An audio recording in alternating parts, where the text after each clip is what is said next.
વડોદરા શહેરમાં ફરી એકવાર ગઠિયાઓ સક્રિય બન્યા હોવાની ઘટના સામે આવી છે. શહેરના હાર્દ સમાન ન્યાય મંદિર વિસ્તારમાં એક વૃદ્ધાને લાલચ આપી તેમના હાથમાંથી સોનાની બંગડીઓ ઉતારી લઈ ગઠિયાઓ ફરાર થઈ ગયા હતા. મળતી માહિતી મુજબ ન્યાય મંદિર પાસે આવેલી લહેરીપુરા પોલીસ ચોકી વિસ્તારમાં ધોળા દિવસે છેતરપિંડીની સનસનાટીભરી ઘટના બની હતી. 65 વર્ષીય ધનુબેન ઓડ મંગળ બજારમાં કટલરીનો સામાન ખરીદવા માટે આવ્યા હતા. તે દરમિયાન બે ગઠિયાઓએ તેમને પોતાનો શિકાર બનાવ્યા હતા. ગઠિયાઓએ વૃદ્ધાને વિશ્વાસમાં લેવા માટે કહ્યું હતું કે આગળ મફતમાં બિસ્કિટ અને કપડાં વેચાઈ રહ્યા છે. આ લાલચમાં આવી ગયેલા ધનુબેન કંઈ સમજે તે પહેલા જ ગઠિયાઓએ ચાલાકીપૂર્વક તેમના હાથમાંથી સોનાની બંગડીઓ ઉતારી લીધી હતી અને ત્યાંથી રફુચક્કર થઈ ગયા હતા. ઘટનાની જાણ થતાં જ વાડી પોલીસ સ્ટેશનનો સ્ટાફ તાત્કાલિક ઘટના સ્થળે દોડી આવ્યો હતો. પોલીસે વૃદ્ધાની ફરિયાદના આધારે ગુનો નોંધવાની કાર્યવાહી હાથ ધરી છે. આરોપીઓને ઝડપી પાડવા માટે આસપાસના વિસ્તારમાં લાગેલા સીસીટીવી ફૂટેજ પણ તપાસવામાં આવી રહ્યા છે. શહેરના વ્યસ્ત વિસ્તારમાં ધોળા દિવસે બનેલી આ ઘટનાએ પોલીસ પેટ્રોલિંગ અને સુરક્ષા વ્યવસ્થાને લઈને પ્રશ્નો ઊભા કર્યા છે. હવે જોવાનું એ રહેશે કે પોલીસ આ ગઠિયાઓને ક્યારે ઝડપી પાડે છે. 2 વાગે નીકળ્યા. હા પછી 2 વાગે સામાન લેવા ગઈ, લઈને પાછી વળી જેમ ગેટ આગળ ઊભી રહી.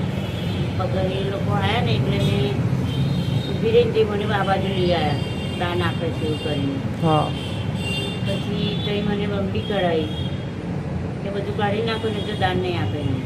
બરાબર. એ જે કીધું એટલે પછી બંગડી કાઢીને પાકીટમાં કે આ પાકીટમાં મૂકી દોતી. અચ્છા. પાકીટ હોય એમાં હા. અંદર નાખી તો ના એને પાડી. હા. અંદર ના નાખતો કે લેડીઝ ડ્રેસ કરતી. હા એટલે પછી મેં પાકીટમાં નાખી. પાકીટ એ લોકોએ મારા ત્યાંથી લઈને આ થેલીમાં નાખી દીધી. થેલીમાં નાખી દીધી ને એમ થોડી હતી એમાં થેલી હતી તે થેલીમાંથી કાઢીને નગાતી ગઈ. બરાબર. એટલે કપડાં આપવાના હતા. અને બિસ્કિટ. હા. અચ્છા. અને તમે શું પહેરેલું તો હાથમાં? બંગડી અચ્છા. કેટલાની બંગડીઓ હતી? 2,85,000. બરાબર. સોનાની બંગડી હતી? હા. અચ્છા. પછી કેટલા લોકો હતા? તો કોઈ મહેનત કરે આટલી. કેટલા લોકો હતા એ? તે તો બધા આજુબાજુવાળા હતા જ. હા.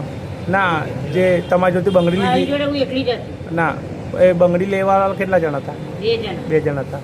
કેવા દેખાતા હતા? એક તમાર જેવો હતો હા. ને એક નાનો થોડી ઉંમરનો હતો. અચ્છા. છોકરા જેવો. કેવા રંગનું કપડાં પહેરેલા? વાઈટ. રાઈટ ને બરાબર. તો પછી પોલીસને જાણ કરી? કરીને બધી લખ્યું ના. ઓકે એ લોકો કેમેરા બેમેરા બધું ચેક કરી લીધું. ઓકે. શું નામ છે આપનું? Dhanuben સાઈસિંગ road okay. ક્યાંના રહેવાસી છો? સમિયાલા બસ સ્ટેન્ડ વાળું ફરી.